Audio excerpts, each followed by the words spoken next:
Good morning students and friends. आज हम कुछ पीरियोडिक टेबल के बारे में मेन पॉइंट्स डिस्कस करने वाले हैं।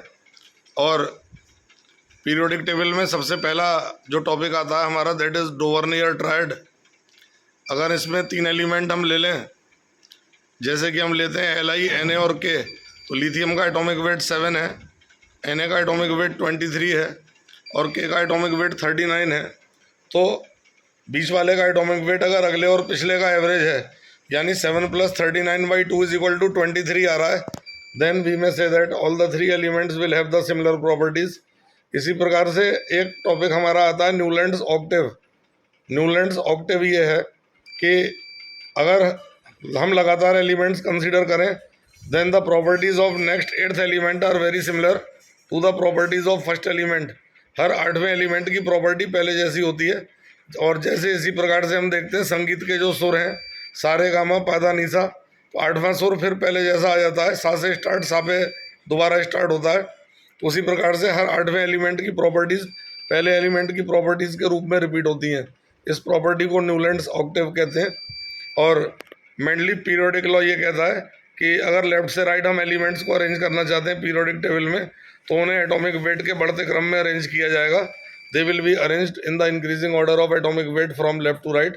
और क्योंकि एटॉमिक वेट में काफ़ी डिफरेंसेस हैं और एटॉमिक वेट के बीच का डिफरेंस कांस्टेंट नहीं है, लिहाजा मेनली पीरियोडिक टेबल ज़्यादा समय तक नहीं चल पाई। And the modern periodic table was given by Niels Bohr and मोजले।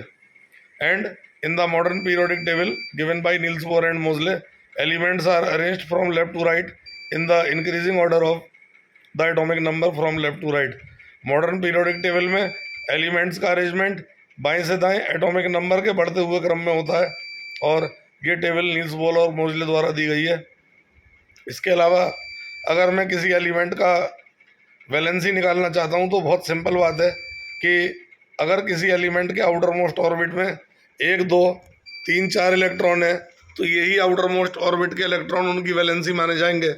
और अगर किसी एलिमेंट के आउटर मोस्ट ऑर्बिट में 8 इलेक्ट्रॉन्स हैं, तो वो इनर्ट गैस होगा और उसकी वैलेंसी 0 होगी।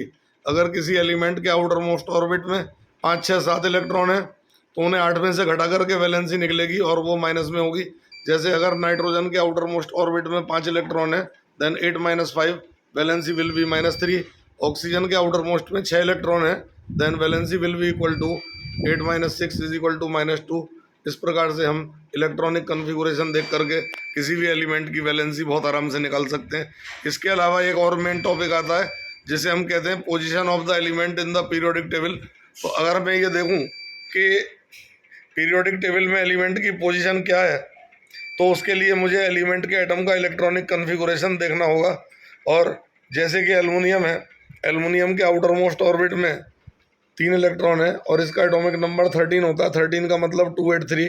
और जो आउटर मोस्ट के 3 इलेक्ट्रॉन है वो ग्रुप नंबर है, और जो नंबर ऑफ शेल्स हैं 283 में 3 शेल्स हैं, वो पीरियड नंबर है। इस प्रकार से अगर हम कैल्शियम को देखें तो कैल्शियम का एटॉमिक नंबर 20 है, तो 20 का मतलब 2882। तो आउटर मोस्ट में 2 इलेक्ट्रॉन होने के कारण इसे सेकंड ग्रुप में रखा गया है, और 4 शेल्स होने के कारण इसे 4th पीरियड में रखा गया है। इसके अलावा एक बोरॉन से जीना सा नीचे आता है, सीढ़ीदार रेखा नीचे को आती है बोरॉन से, जो कि स्मिथ लाइन कहलाती है, जिसके दाईं तरफ सारे नॉन मेटल होते हैं, इसके बिल्कुल लेफ्ट साइड में सारे मेटल्स होते हैं, और सीढ़ियों के नीचे मेटलॉइड्स रखे जाते हैं।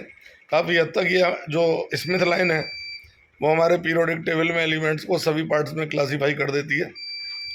इसके बाद एक बहुत इंपॉर्टेंट टॉपिक है जिसे हम कहते हैं डायगोनल रिलेशनशिप। तो Li का Mg के साथ सिमिलरिटी है।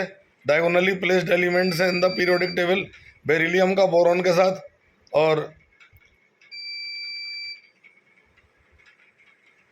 बेरिलियम का मैग्नीशियम के साथ, और बोरॉन का एल्युमिनियम के साथ या सिलिकॉन के साथ डायगोनल रिलेशनशिप है। Diagonally placed element Li Mg Beal and boron silicon, ये डायगोनली प्लेस्ड एलिमेंट्स हैं in the periodic table and they have very similarities in the properties. This diagonal relationship is the property of short periods in the upper second and third periods only. इसके अलावा पहला period periodic table का very short period कहलाता है, क्योंकि उसमें केवल 2 element होते हैं। सेकंड और थर्ड पीरियड जो हैं पीरियोडिक टेबल के, वो शॉर्ट पीरियड कहलाते हैं, उनमें 8 एलिमेंट होते हैं। इसके अलावा फोर्थ फिफ्थ पीरियड जो होते हैं उनमें 18 एलिमेंट्स होते हैं पीरियोडिक टेबल के, और वो लॉन्ग पीरियड्स कहलाते हैं। और इसके अलावा सिक्स्थ और सेवन्थ पीरियड में 32 एलिमेंट्स होते हैं, और वो वेरी लॉन्ग पीरियड्स कहलाते हैं।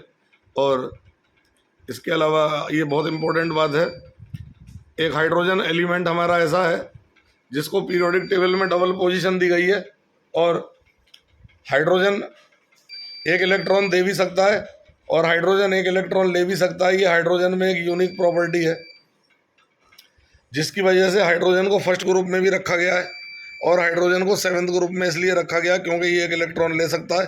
फर्स्ट ग्रुप में इसलिए रखा गया क्योंकि ये एक इलेक्ट्रॉन दे सकता है। इस प्रकार से हाइड्रोजन की डबल पोजीशन के ऊपर सवाल काफ़ी स्कूल में पूछ लिया जाता है।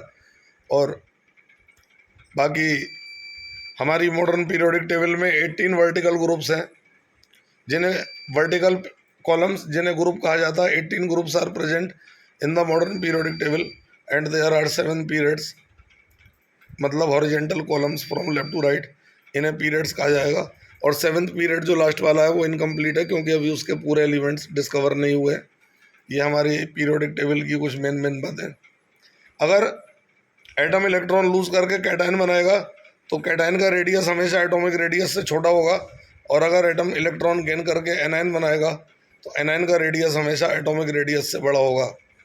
इसमें हम ये कह सकते हैं कि जैसे Na से Na पॉजिटिव बना लें तो Na positive will have the smaller radius than Na, और अगर Cl से Cl नेगेटिव बना लें then Cl negative will possess the larger radius as compared with the Cl atom.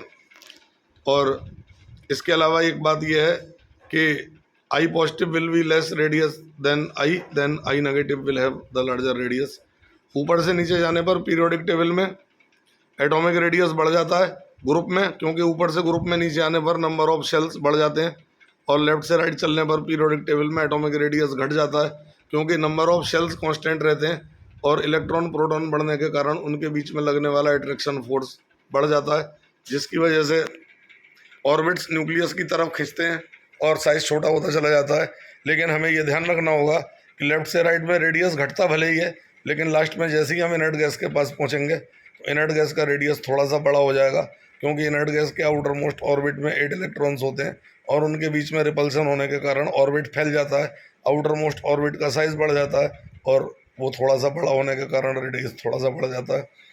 Normally ऊपर से नीचे जाने पर एटॉमिक रेडियस बढ़ेगा क्योंकि नंबर ऑफ शेल बढ़ेंगे, और लेफ्ट से राइट चलने पर एटॉमिक रेडियस घटेगा क्योंकि ऑर्बिट्स कांस्टेंट होने के साथ साथ इलेक्ट्रॉन के बीच में number of force of attraction बढ़ जाएगा इलेक्ट्रॉन प्रोटॉन के बीच में, और ऑर्बिट न्यूक्लियस की तरफ खिंचता जाएगा।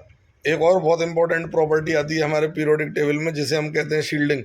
शील्डिंग ये है कि जितना आउटर मोस्ट ऑर्बिट न्यूक्लियस से दूर होगा तो अंदर वाले ऑर्बिट्स की संख्या ज़्यादा होगी और वो न्यूक्लियस को चारों तरफ से ढक लेगी, जिसकी वजह से न्यूक्लियस का प्रभाव आउटर मोस्ट ऑर्बिट पर कम हो जाएगा उस केस में, जबकि ऑर्बिट्स की संख्या बहुत ज़्यादा है, और इसे ही शील्डिंग कहते हैं। शील्डिंग माने ढकना। आउटर मोस्ट ऑर्बिट के अलावा जो बाकी ऑर्बिट्स हैं वो न्यूक्लियस को ढक लेंगे, जिससे न्यूक्लियस आउटर मोस्ट ऑर्बिट के इलेक्ट्रॉनों पर अट्रैक्शन नहीं लगा पाएगा, और शील्डिंग से आउटर मोस्ट ऑर्बिट के इलेक्ट्रॉन आसानी से लूज हो जाते हैं।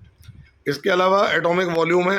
Atomic volume is defined as the space occupied by one atom is called atomic volume. And क्योंकि एटम सारे स्फेरिकल होते हैं और हम जानते हैं V is equal to 4/3 pi r cube, it means that V depends on R directly. R बढ़ेगा तो V बढ़ेगा, R घटेगा तो V घटेगा। इसलिए ऊपर से नीचे जाने पर क्योंकि रेडियस बढ़ जाता है तो वॉल्यूम बढ़ जाता है, और लेफ्ट से राइट जाने पर क्योंकि रेडियस घट जाता है तो वॉल्यूम घट जाता है। इसके अलावा हमारी थर्ड प्रॉपर्टी है electropositivity, which is defined as the tendency of the atom to lose the electron from the outer most orbit. और ये ऊपर से नीचे बढ़ती है इलेक्ट्रोपॉजिटिविटी, क्योंकि नीचे के एलिमेंट्स इलेक्ट्रॉन को जल्दी लूज कर देते हैं, दे आर इलेक्ट्रोपॉजिटिव, उनकी इलेक्ट्रोपॉजिटिविटी ज़्यादा होती है।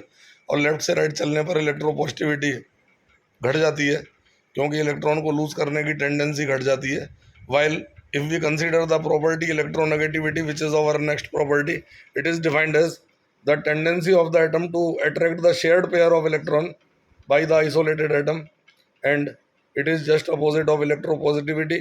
क्योंकि electropositivity tendency to lose the electron है, and electronegativity tendency to gain the electron है। और ऊपर से नीचे जाने पर इसके पीरियोडिक ट्रेंड भी सेपरेट होंगे, इलेक्ट्रोपॉजिटिविटी के जस्ट अपोजिट होंगे।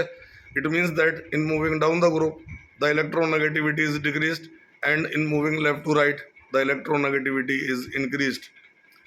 It means that all the metals are electropositive, all the non-metals are electronegative. Hence, electropositivity is directly proportional to the metallic character and electronegativity of the atom is proportional to directly to the non-metallic character. It means that we can understand two more properties. In moving down the group, the metallic character increases because the electropositivity increases, and in moving left to right the non-metallic character increases because tendency to gain the electron increases. तो ये periodic table के ऊपर मेरा पहला video है जिसमें मैंने half chapter cover किया है, और मैं समझता हूँ कि स्टूडेंट्स को इसे सुन करके काफ़ी हेल्प मिलेगी। और एनसीईआरटी पढ़ने के बाद अगर आप इस वीडियो को सुनेंगे तो काफ़ी हद तक आपके कंसेप्ट क्लियर हो जाएंगे।